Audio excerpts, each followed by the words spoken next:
TV shows. We all watch them, and today there are more shows than there ever have been before. You can find a TV show about nearly anything and an audience for it. I'm sure many of you have heard of shows on TLC like My Strange Addiction and 90 Day Fiancé, but did you know there's even a show on TLC called Sex Sent Me to the ER, which is the weirdest thing ever, but there are some beautiful, beautiful pieces of gold in there. We have a beauty of a scene like this one, where this Chad, this man named Ryan, he's in the hospital because I guess his penis is broken for some reason, and a bunch of people he doesn't know that well from his church just decide to show up and see what's wrong. And we get this great moment when they figure out what is wrong with Ryan. Oh dear me! His penis is broken! Oh my goodness. Paolo is His penis? Oh my. What? What the fuck? What the fuck? Okay, let's take a second and go back and see what the fuck just happened, because it's making no sense. Okay. So first thing we get is this beady-eyed Biddy, and she's just like, what the fuck? Like, like his penis is broken, just freaking out. But even more confusing is, I guess, this blurry-ass Biddy right after her that just makes no sense. What she says makes no sense. She says, oh my goodness, Paolo is his penis? Paolo is his penis. First thing, his name isn't even Paolo. His name is Ryan. Who is she talking about? And even if its name was Paolo and she was talking about him, what does saying Paolo is his penis have anything to do with what is going on? That's like me saying, I am my penis. What? And then, but they didn't want to end it there, because we get this beauty of a, Oh my. oh my, from nowhere, from not a single character says it. It's just there for some reason, and what makes it even better, it kind of sounds like Eddie Murphy, and I don't get it, but I love it. But luckily, the church group was not done there. They came up with this brainstorm of an idea. We need to pray for Paolo. We need to pray. They needed to pray for Paolo. And after you're done watching this video, please sit down, take a moment, and remember, PPP, pray for Paolo's penis. And with so many shows today, we're of course going to get a lot of great shows and a lot of not so great shows. But there's one show that I think that a lot of people have wrong, and that a lot of people never gave it its actual fair chance. And that show is How I Met Your Mother. And you know what? I'm just gonna say it. I like the ending to How I Met Your Mother. Let me explain.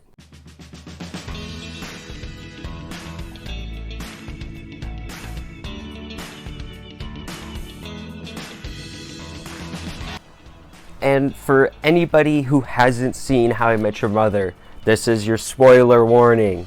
I am going to be spoiling the end of the show and a lot of the stuff in between. For those who haven't seen the show before, it takes place in New York City, and the story is told by the main character, Ted Mosby, architect. The interesting and unique thing about this show that I love so much is that it's told from the main perspective of future Ted, talking with his kids, telling them about how he met their mother. Throughout the show, Ted has many different girlfriends, and even at one point he had a fiance. But throughout the show, there was always Robin, a girl that was always a part of Ted's life, a girl that Ted dated and loved for most of the show, even when Ted was in relationships with other girls. Although they started dating at the beginning of season 2, they eventually broke up, and Ted's story continued as he dated other girls. Every time a new girl is introduced, it always led me to ask, is it her? Is it her? Please don't be her. Please don't have it be her. Anyone but her. No! Eventually we get the answer on who the mother is at the end of season 8, when we get to meet the beautiful and the lovely Tracy McConnell. Hi. One ticket to Farhampton, please. And then over the next season, we get to see Tracy build a relationship and a friendship with all the other surrounding characters in the show. And then finally, eventually, Ted. Tracy and Ted get to meet each other at this train station scene, where both characters have instant chemistry. And from here, they fell in love and eventually get married. We saw Ted struggle with relationships and dating for years. He got punched, slapped, and kicked along the way. He went through hell, but he did it all to find the perfect girl. And in the end, he did. And the show ended happily.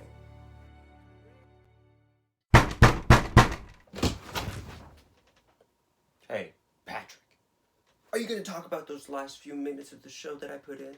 Do I seriously, honestly have to? Can't we all just ignore that and then go on with our lives and enjoy the show for what it is up until that point?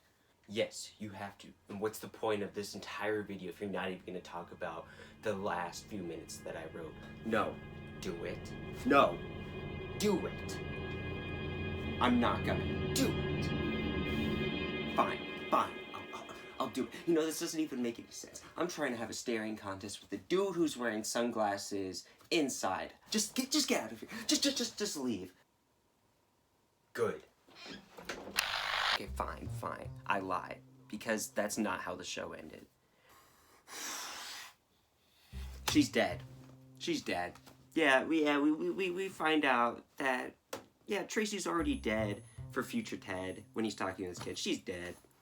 You know, Ted went through everything to find her. We watched an entire show to find her. Only at the very last episode, in the last few minutes, we find out she is already dead? What the fuck?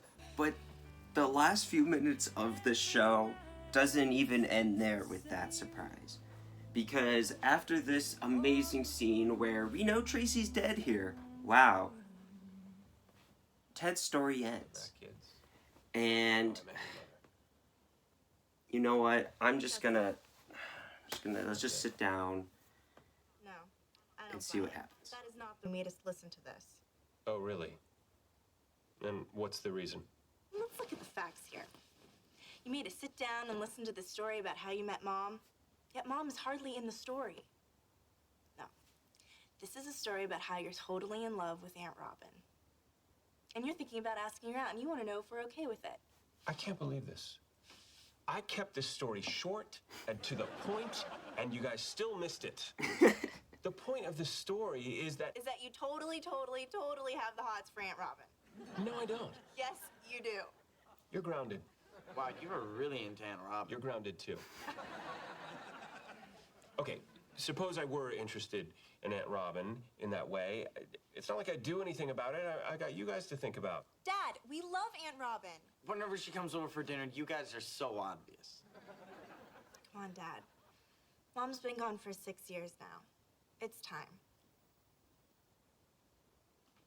What, I just call her up on the phone and ask her out on a date? Yes! And that's something you guys would want? Yes!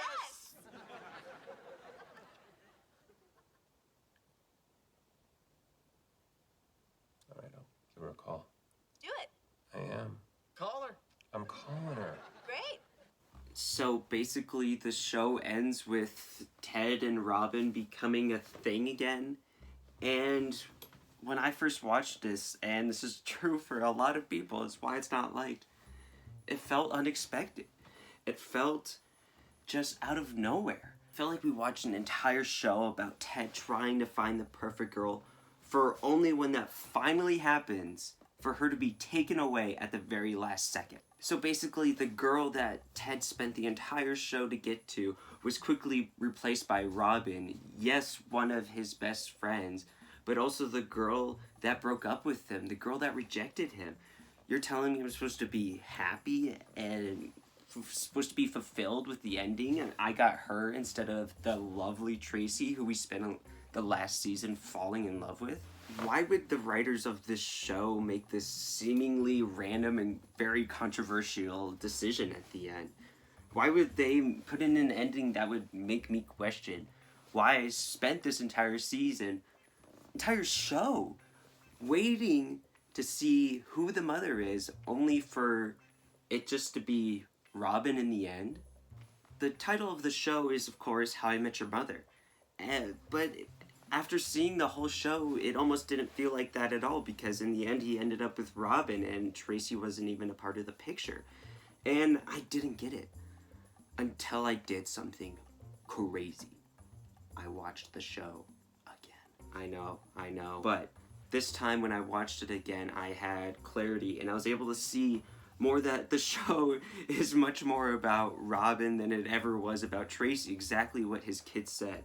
And I think a more appropriate title for the show is Why I Want to Bang Your Aunt Again. A much creepier, yet weirdly more accurate title for this show. Ted is telling a story about the important parts of his life before he met Tracy. And he sees an important part of his life starting in the very first episode, where he's at the bar when he meets Robin for the first time. When he sees her, a beautiful girl across the bar, and he knows that someday he will marry her. Ted is remembering all of his life experiences he had with Robin and the path his life took because of her. However, Ted is still remembering his feelings for Tracy, but most likely feeling guilty for even thinking about wanting to move on from her death. When I went into the show with this perspective, I would now describe the show as very satisfying and perhaps even more controversial. I love the ending. An ending that everybody else I can find hates. But now I would describe it upon rewatching as satisfying and ultimately great. When you go back through the show, you get to see who Ted and Robin really are. You get to see them figure out that they're not right for each other at this time, since it's quickly established in this episode 2 scene. Robin, look, I didn't throw this party to set you up with Carlos, or the one before that, or the one before that. I threw these parties because I wanted to see you. Well, here I am. There's something here. Look, unless I'm crazy. You're not crazy. I don't know, Ted. I mean, we barely know each other. And you're looking at me with that look, and it's like... What? Like what? Like, let's fall in love and get married and have kids and drive them to soccer practice. I'm not going to force sports on them unless they're interested. It's a great look. But you're looking at the wrong girl. No, I'm not. Yes, you are. I don't want to get married right now. Maybe ever. And if we got together, I'd feel like I'd either have to marry you or break your heart. And I just couldn't do either of those things. Just like you can't turn off the way you feel. Click off. Let's make out. What? What? That was the off switch. And I turned it off. Huh? I mean, look, sure, yes, I want to fall in love, get married, blah, blah, blah. But on the other hand, you, me, roof. There's no off switch. There is an off switch. And it's off. No, it's not. Yes, it is. No, it's not. Yes, it is.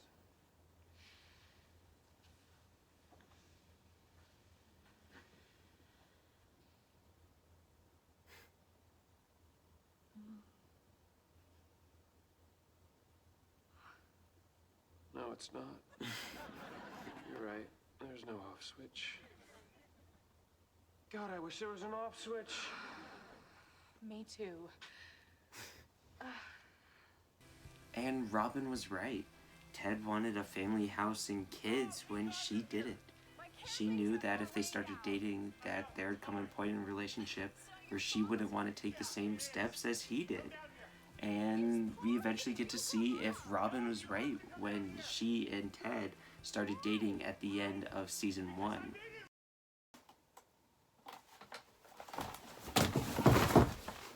Yeah, I'm filming this a second day. Just ignore the change of clothes and keep watching.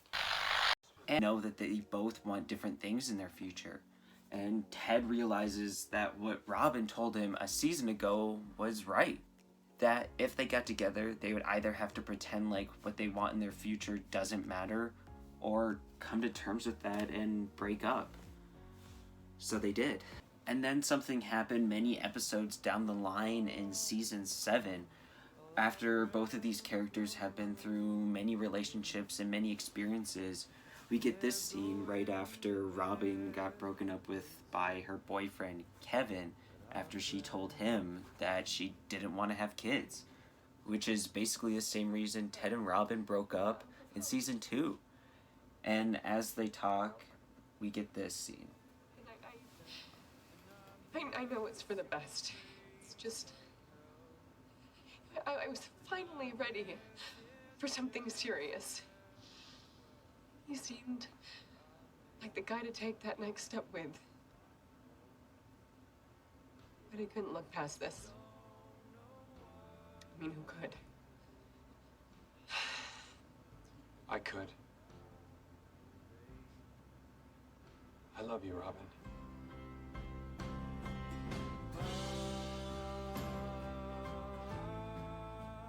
After years of being apart, Ted is still in love with Robin, and now he's willing to make the sacrifice of not having kids in order to be with her, to be with this amazing girl.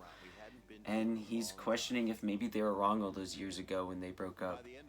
Maybe their futures aren't so different. It's not gonna happen, is it? Sorry. It's because of Barney. What? No, Barney and I... No, it's just... No, things have just been so crazy lately. Everything in my life is unstable. I mean, you're one of the few things that I can count on. I really don't want to mess that up. And from this, we can learn a lot and better understand both of their thinking. Firstly, Robin saying no to Ted makes complete sense to me.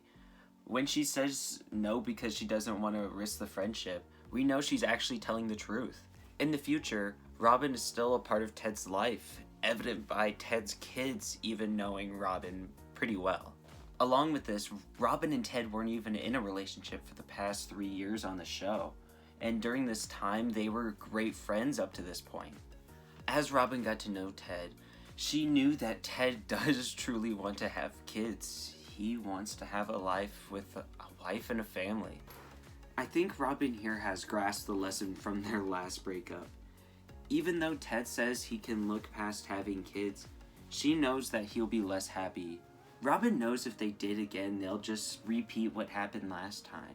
And knowing this provides more context to the ending and the show as a whole. In the future, when Ted's wife has already passed away and Ted already has 2 kids, he begins to reflect on his old life, and I would like to think that one day he would realize and learn the same lesson that Robin did several seasons earlier.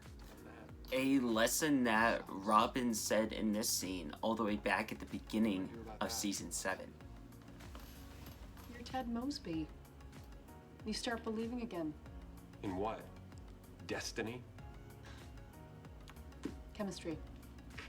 If you have chemistry, you only need one other thing. What's that? Timing. But timing's a bitch.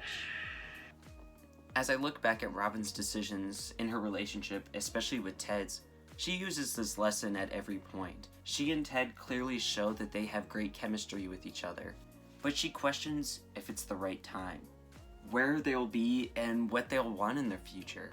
And I believe that future Ted eventually realizes this. He becomes understanding of the path that the relationship took and why things happen as they did. Ted is thankful for this path because it is the one that led him to Tracy. This is the path that led Ted to living the life that he truly wanted with a wife and kids. Ted was able to be the wisdomous dad and the loving husband. With this part of his life done, Ted realizes now that he and Robin still have their chemistry and now for the first time have their timing. Ted is ready to follow Tracy's own advice that she gives him here in season 9. Your yarns. I hope you never stop spinning them. But You're the love of my life, Pooh Bear. I just worry about you. I don't want you to be the guy who lives in his stories. Life only moves forward. And in the end, Ted decided he was done living in his stories. He was ready to be with Robin. Small penis. You have a small penis. Oh, that's super interesting. But you have a small penis. Damn it, Marshall. Okay. Think of any two words other than small or penis. Small Got it. Small penis. Damn it!